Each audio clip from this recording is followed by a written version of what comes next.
electric aggregation or aggravation?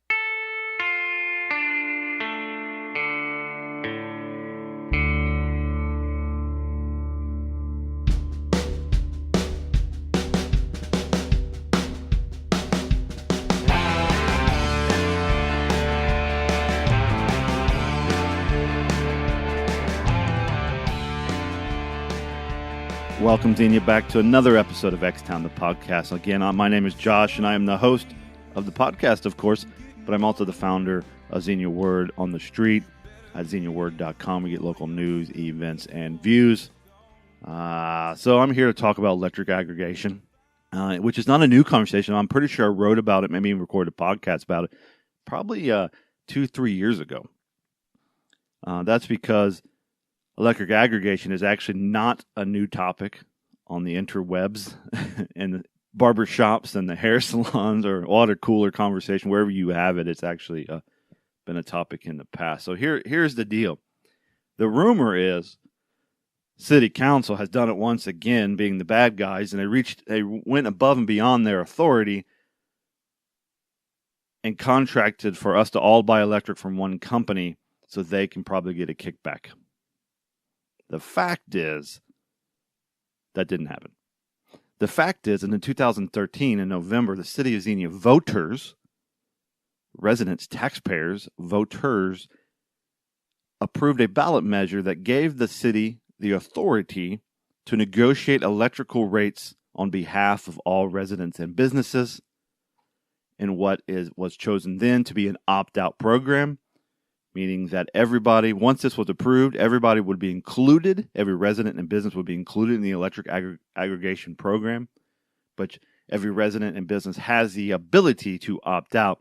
And this week, or last week, many Xenia residents and businesses received a letter from the City of Xenia and Diane Energy informing them that there's going to be a change in who provides the electric in the city, although it's still going to be DP&L who's providing the services and the equipment and the infrastructure. Diane Energy is going to be, I probably pronounced that wrong, it's DYNEGY. Diane Energy is going to be the citywide electric energy provider. This is actually not new. Matter of fact, if you look at your bill in the city, if you chose not to opt out between 2013 and now, if you look at your bill, you're going to see a line from a company called First Energy. First Energy has been the city's electric provider for the last couple of years. The contract expired and was up for renewal, and the city put it out for bid and accepted the bid from Diane Energy this time to provide electric to city residents and businesses. They will bill through the DP&L contract. The city's not involved with the maintenance, the monitoring, the charges, or anything. The city's involvement is allowing council to do it as a collective, as an aggregate, to pick the supplier for the city.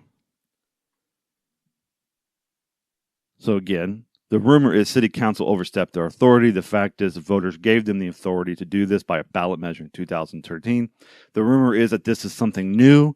The fact is this is not new. It's actually several years old, and Diane is actually the second provider of energy to the city. The first round went to a company called First Energy.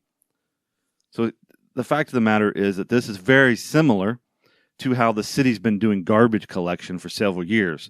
The city has the authority to work on behalf of the City of Xenia businesses and residents to collectively bid for a cheaper price to collect garbage, and then they bill us on the utility bill.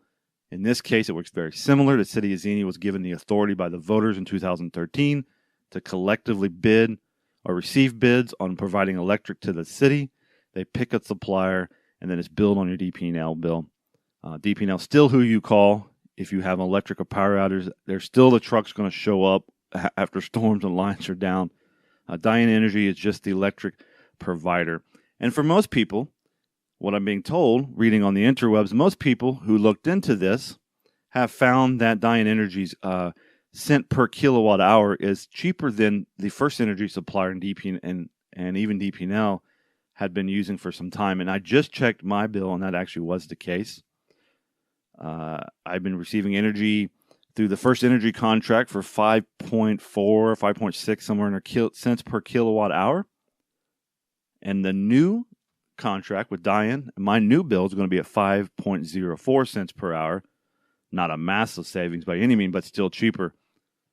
Where this will pay off is for larger companies in the city who consume more electric than my little home. Taxpayers also save money because the city of Xenia government buildings and programs will also receive this rate or reduced rate for powering things like City Hall, our school buildings, our street lights, our police stations, our fire departments. Those consume electric, so there's a benefit for all of us to be in this contract because the more people in the contract, the cheaper the rate is. It's very similar to anything you buy in bulk. This is just electric aggregation. Some people think it's electric aggravation. And I can understand that because it's just kind of complicated. This day and age, there's people knocking on our door every 5 or 6 seconds wanting to sell us gas or electric. And many of us either grew up in a generation or even before where DP&L just had a monopoly and you just bought your electric through the one person that was there to provide it for you. You never really got a say in the rates. Federal government got involved sometime about a decade ago and said that was a monopoly and other people had to be allowed to bid on this, which was kind of weird because they do bid on providing the electric, but our bill still comes from DP&L, and the truck that shows up when we need help still comes from DP&L. Definitely not a clear-cut business. It's not like going to Walmart and buying something, coming home and using it. It's got some layer of bureaucracy and monopolies and government interference and intervention.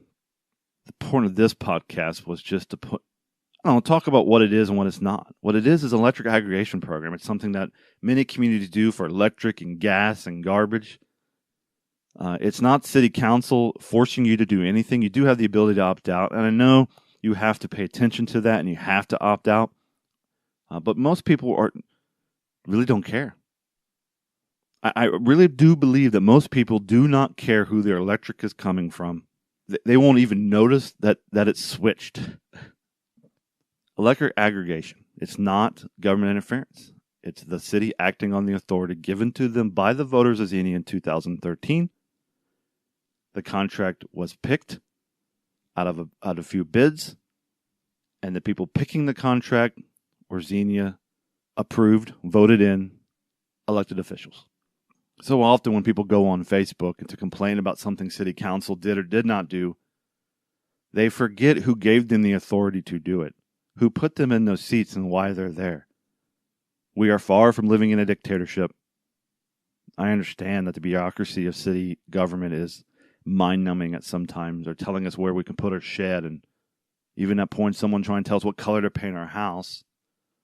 But the reality is the authority given to them was given to them by the voters, by the city charter. Just like in this example, the authority given to city council to vote on these electric contracts was given to them by voters. The people sitting in the seats at City Hall, those elected officials who are making these decisions, were put there by the same voters. All right. If you don't know what I'm talking about, you can go to the city's website at www.ci.xenia.oh.us. Search for electrical aggregation. They have some details of what it is. I'm actually going to read a little bit of it here. It says electric aggregation. The city's Xenia electric aggregation program provides an opportunity for residents and small businesses to receive a discounted energy rates through Diane. The state of Ohio's energy markets are deregulated, and the Xenia residents voted in November of 2013 to allow the city to aggregate, aka pool together, the electric loads of those in the city. Diane is the city's current electrical supplier at a fixed rate of 5.04 cents per kilowatt hour. Though Diane is a supplier, DP&L will still send the bill and process the payments. DP&L will still deliver the electricity and should still be contacted for service and outages. To participate, residents are not required to participate in the aggregation program. Residents may choose to 1. Opt out of the aggregation program and continue to use DP&L as their energy supplier. 2. Participate in the program, and there's no specific action is required on your part. You're automatically going to be enrolled and switched. Or 3. Residents may choose to enter into an agreement with a third-party supplier. Numerous suppliers offer discounted rates in our area. Residents can review those options and choose their supplier based on their individual needs, and a list of those options and suppliers can be viewed at www.energychoice.ohio.gov. So, it goes on with some more information about variables to be considered when looking to purchase energy. Is the price per kilowatt hours, the term of the agreement, is this a fixed or variable rate, is there an early termination fee, and is there a monthly fee? And I would say by reading through this letter from the city of Xenia Dienge, this is if you don't do anything, you're going to be switched to the Diane Energy Program. My family's choosing to go ahead and do nothing and switch to the 5.04 cents per kilowatt hour. That is a fixed kilowatt hour price for, I think, till 2020 or 2021. There is no term agreement. There is no variable rate or early termination. If something changes in 2 years, I can follow the opt-out program and switch. There is no monthly fee above what my family uses of the electricity. I hope this answers some of your questions. There's a lot of frequently asked questions on the website. I understand that you may not like this. I understand that someone just feels like this is just another layer of the government's getting involved. And it is, to a degree. But they're not doing it because they felt compelled to. Matter of fact, at least 4 or 5 of the city council members sitting on the council today were not even in office in November of 2013 when voters approved the city to pull together and purchase electric loads. So, to quote that old annoying saying, it is what it is. Can't believe I just said that. All right, guys, I'm out of here. Again, this has been Josh with X-Town, the podcast. Be sure to visit XeniaWord.com. We're there at Xenia's Word on the Street. You get local news, events, and views. And if you would like to take part, and you would like to share your opinion, or you would like to write about local events, feel free to email me at editor@XeniaWord.com. We are always looking at volunteers in our community to provide content to both inform and engage our community. For now, I'm out of here. Talk to you later, X-Town.